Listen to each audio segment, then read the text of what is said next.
Olá, meus queridos alunos, aqui é o Wesley, professor de Geografia. Nós vamos falar sobre os critérios de regionalização da América. Esta é uma aula para a semana 1 do PET complementar do 9º ano.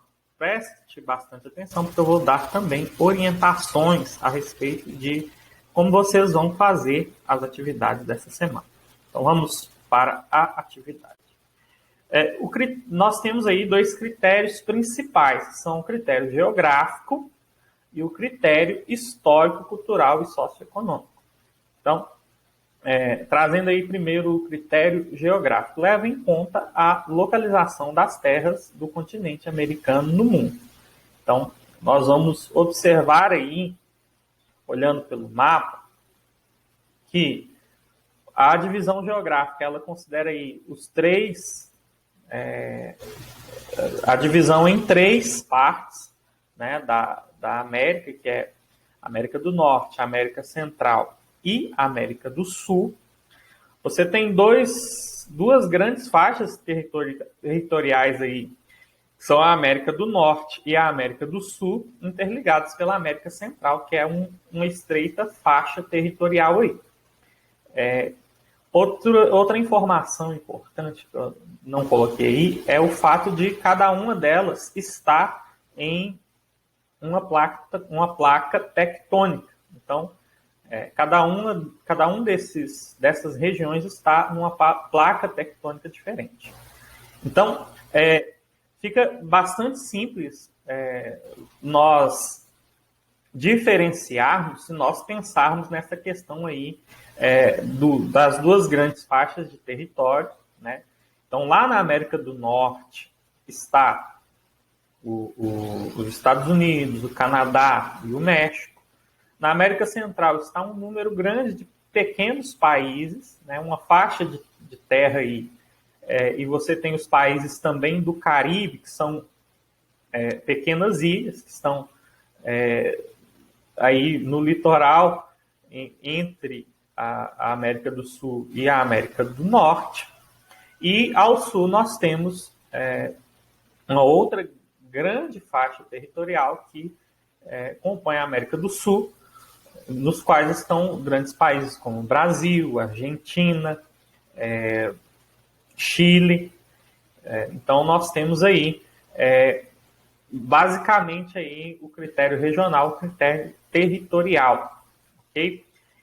O critério cultural e socioeconômico, ele considera algumas situações bastante importantes. A base é a questão dos colonizadores. Quem colonizou, tá? Então, por exemplo, a América anglo-saxônica basicamente foi colonizada principalmente por ingleses, e o anglo-saxônica é justamente por causa da questão da língua inglesa, que tem origem saxã, ok?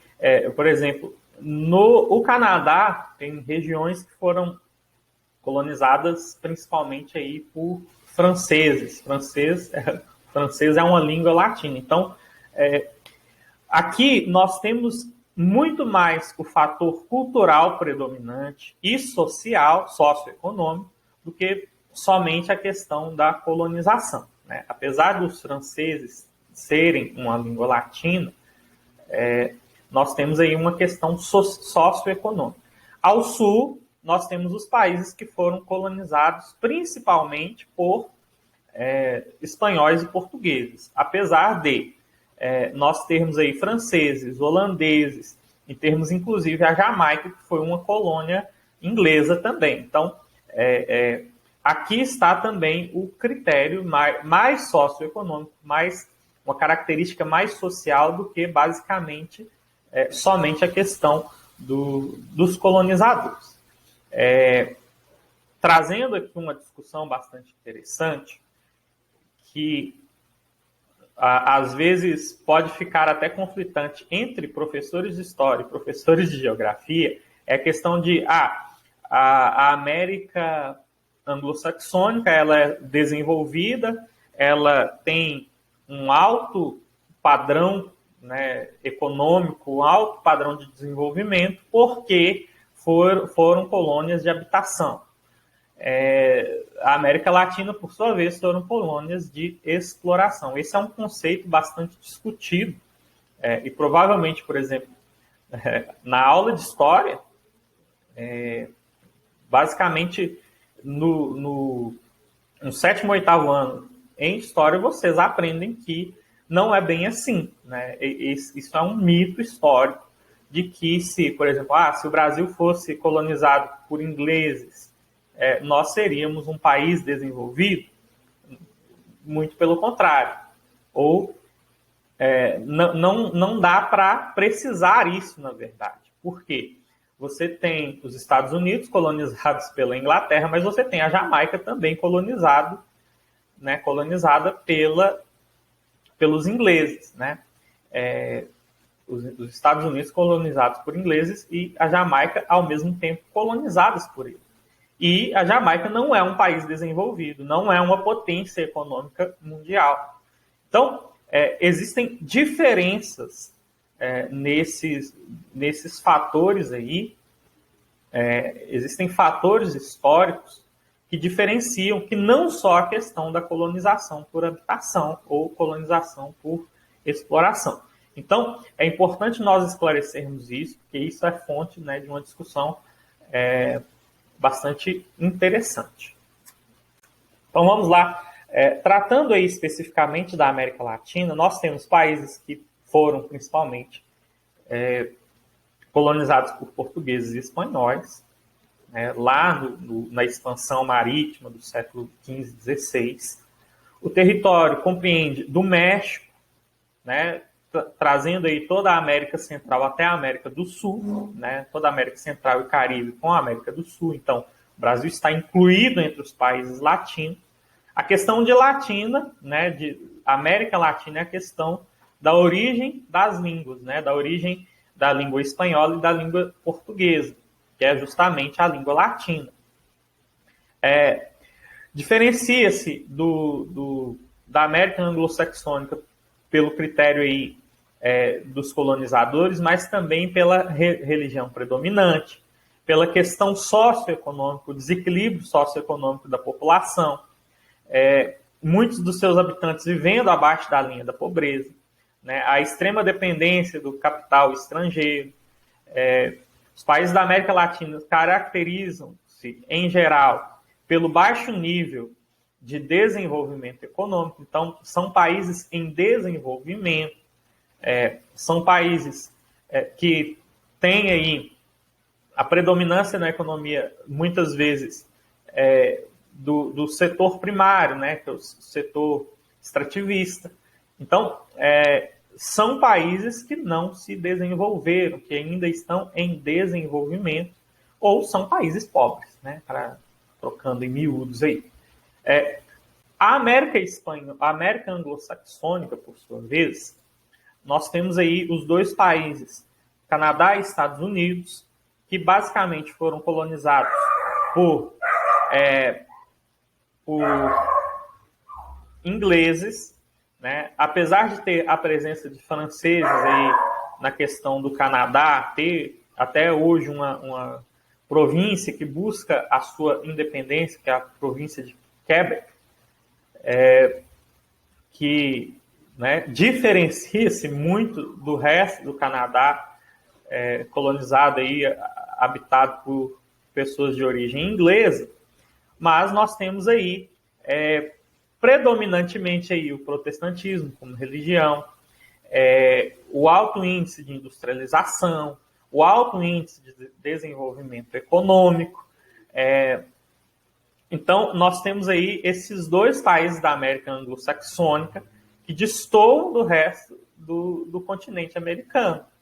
Então, são dois países super desenvolvidos, são duas superpotências econômicas mundiais. Isso não significa que não existem problemas sociais, que não existem problemas socioeconômicos, porque isso é muito claro, né? Se você for julgar a questão, por exemplo, do racismo, você tem a manifestação do racismo de uma forma muito diferente do que nós vemos no Brasil, por exemplo. Então, por exemplo, até muito pouco tempo, por exemplo, 50, 60 anos, você tinha leis que segregavam negros nos Estados Unidos. Quem assiste Todo Mundo Odeia o Chris sabe disso, né? Até pouquíssimo tempo. Então, um negro, ele não poderia, por exemplo, ele teria que dar o seu lugar para o branco se ele pegasse um ônibus. Imagina você pegar a tour e você é negro, você ter que se levantar porque uma pessoa é branca, né? Você não poderia estar, nem mesmo igreja, por exemplo, não poderia um branco congregar na mesma igreja que um negro, né? Então, é importante nós observarmos que quando nós dizemos de um país desenvolvido, a gente não criar uma ideia de que nesses países não existem problemas, né? Não existem problemas graves. Na verdade, existem sim. E, por exemplo, a questão do racismo nos Estados Unidos, principalmente, nós temos aí a violência contra o negro, a violência estatal contra o negro é muito forte. Então, dizer que é complicado nós analisarmos, trazendo aí, né, uma discussão, é complicado nós analisarmos América Latina e América Anglo-Saxônica e nós criarmos uma imagem de que Estados Unidos e Canadá é o paraíso, né? E a América Latina como um todo é o inferno. Não é assim, né? Existem problemas socioeconômicos graves, né? O racismo, por exemplo, no Brasil e nos outros países aí da América Latina, ele se manifesta de forma diferente. Então, aqui, eu não estou negando a existência do racismo nesses países, né, tentando colocar uma existência de uma democracia racial, mas existem aí diferenças. Então, é necessário nós analisarmos de forma aí mais panorâmica, né? Então, se nós olharmos apenas o critério socioeconômico, nós temos aí a América Anglo-Saxônica como uma América super desenvolvida, tá bom? Então, mais ou menos isso que vocês precisavam saber para vocês fazerem as atividades, que estão bastante tranquilas. Eu coloquei uma atividade bastante tranquila, se você prestou atenção na aula, você vai conseguir realizar bem essa tarefa. Quais são os dois critérios? Número 1, mais comuns para a regionalização do continente americano. Gente, isso aqui é muito claro. Praticamente dei a resposta já clara para vocês. O que diferencia a América anglo-saxã da América Latina? Então, você vai colocar os elementos que diferenciam uma América da outra. É importante você ter prestado bastante atenção na matéria, lido o texto que eu coloquei também no PET complementar, e você vai conseguir identificar essas diferenças que estão bastante claras. Ok? Bons estudos, Deus abençoe você, até a próxima semana.